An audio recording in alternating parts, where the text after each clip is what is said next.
Selamat datang ke video kami.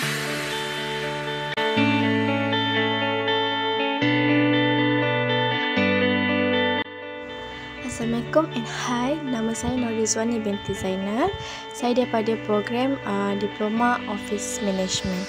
Saya sebagai ketua kumpulan. Assalamualaikum, nama saya Nur Alia Irwani binti Nazri daripada Diploma in Office Management sebagai setiausaha. Saya Rabia binti Alias dari program Office Management yang memegang nombor kad matriks MOM 210600049 dan memegang jawatan sebagai penolong setiausaha.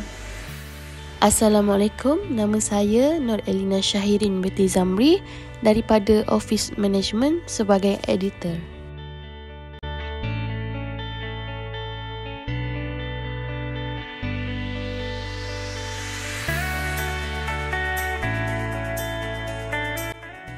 Apakah definisi kesihatan mental? Kita tahu tak ada istilah rasmi pun atau definisi yang tetap tentang kesihatan mental. Dari segi perbezaan budaya, penilaian yang subjektif dan teori profesional yang telah mempengaruhi bagaimana kesihatan mental itu ditakrifkan ataupun diwujudkan. Kesihatan mental adalah satu keadaan yang sejahtera di mana seseorang individu sedar tentang keupayaan diri dia dan dapat tak dia mengendalikan tekanan dia dengan baik serta dapat bekerja secara proaktif dan mampu tak dia menyumbang kepada masyarakat. So, ini bermaksud kesihatan mental adalah asas kepada kesejahteraan individu dan kemampuan masyarakat berfungsi secara efektif. So, overall is keseluruhannya ialah kesihatan mental adalah ekspresi emosi dan melambangkan keupayaan untuk menyesuaikan diri. Kita juga ambil dari segi organisasi kesihatan sedunia. Mereka mengatakan definisi kesihatan mental ni adalah keadaan kesejahteraan fizikal, mental dan sosial lengkap dan tidak hanya merujuk kepada ketiadaan keadaan ataupun penyakit.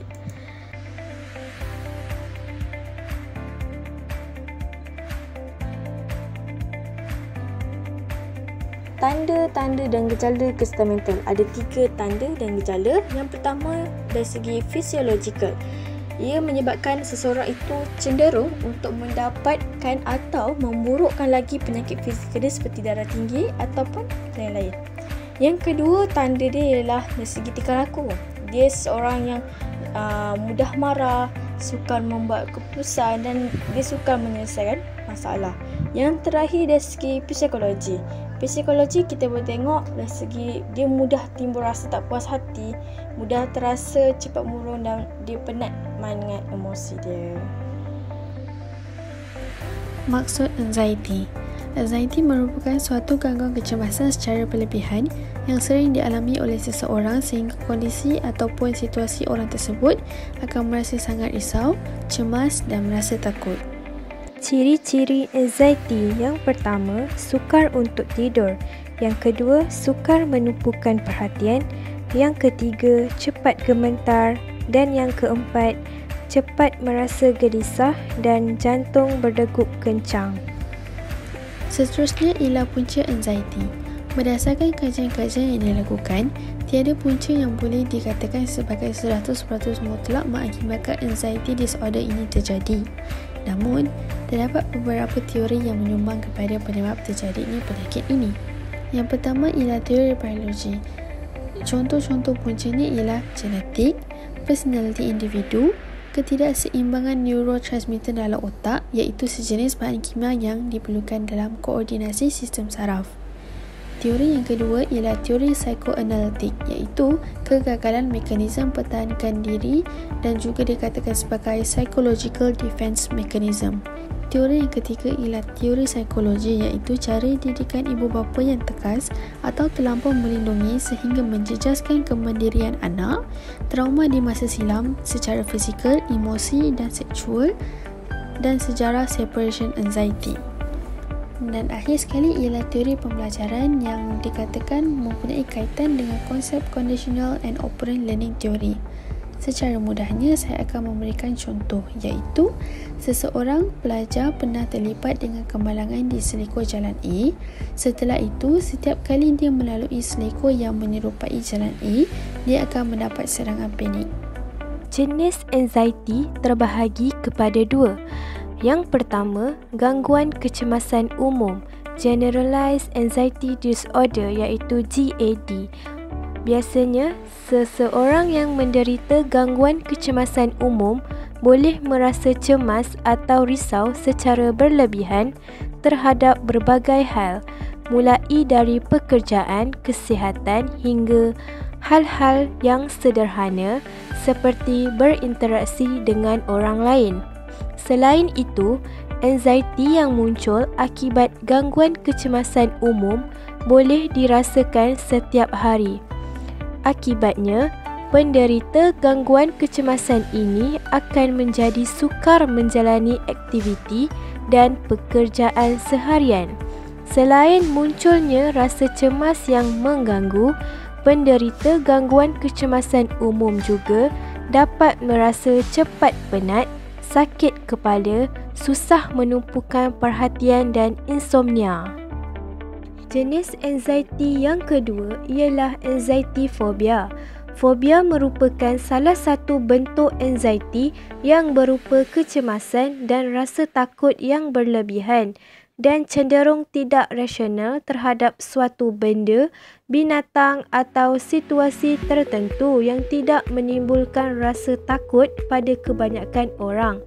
Selain itu, orang yang memiliki fobia biasa mengalami serangan panik atau rasa takut yang hebat ketika melihat suatu benda atau berada di tempat yang menjadi pencetus fobia.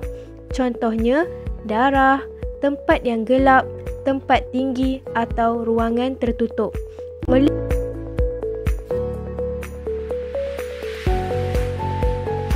Pemakanan pesakit anxiety.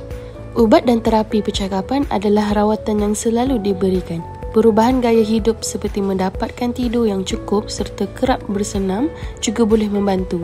Selain itu, terdapat kajian yang menyatakan sesetengah makanan boleh memberikan manfaat untuk mengurangkan keresahan. Antaranya ialah ikan salmon, kunyit, coklat jenis dark, yogurt dan juga teh hijau. Terusnya ialah cara mengatasi anxiety. Yang pertama ialah mencukupi waktu tidur dan rehat. Merendamkan kaki dengan air panas untuk membuat otot menjadi lebih rileks kerana memberikan kesan tenang yang boleh meredakan ketenangan fikiran dan juga dapat membuat tidur lebih nyenyak. Hadkan pengambilan kafein dan minuman beralkohol. Lakukanlah olahraga ringan secara rutin dapat membantu meningkatkan stamina sekaligus menurunkan gejala kecemasan. Membaca buku dan mendengarkan muzik kegemaran dapat jadikan salah satu alternatif untuk menenangkan fikiran dan menjadi lebih tenang. Mengurangi stres dengan mencuba seperti yoga. Kesimpulannya, golongan remaja perlulah mengambil berat tentang penyakit mental yang menjadi perkara serius di dalam kalangan remaja pada masa kini. Serta mereka perlu menambah ilmu pengetahuan tentang kesihatan mental supaya mereka tidak mengambil mudah jika terdapat simptom-simptom penyakit kesihatan mental. Oleh itu, kita perlu bersama-sama mencegah dan menghindari penyakit mental untuk masa hadapan yang lebih bahagia. Sakit tidak memilih orang, tapi sihat adalah pilihan.